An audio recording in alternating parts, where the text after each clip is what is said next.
Une course d'orientation caritative qui s'est transformée en cauchemar.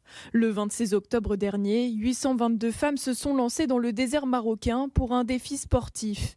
Mais au bout de 2 jours, la plupart ont commencé à avoir des symptômes de gastro-entérite aiguë. Isabelle en a été victime. Je me suis réveillée en catastrophe vers 10h30, donc à peu près 3/4 d'heure, 1 heure après, et prise de vomissement, très mal à la tête, très mal au ventre. Et en sortant des toilettes, j'ai eu un malaise vagal, donc là je me suis effondrée au sol. Plus de 200 femmes ont été subitement prises de vomissements et diarrhées. Certaines ont été hospitalisées.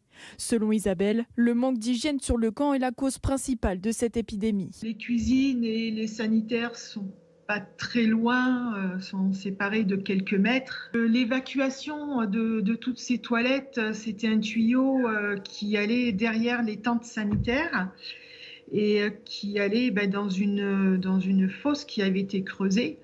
Et tout était à l'air libre. Toutes les participantes ont été rapatriées hier dans leur pays d'origine. Le mari d'une détréqueuse hospitalisée met en cause l'organisateur de l'événement. Desertour a essayé d'échapper à tout et ils se réveillent que maintenant, mais en fait maintenant c'est trop tard.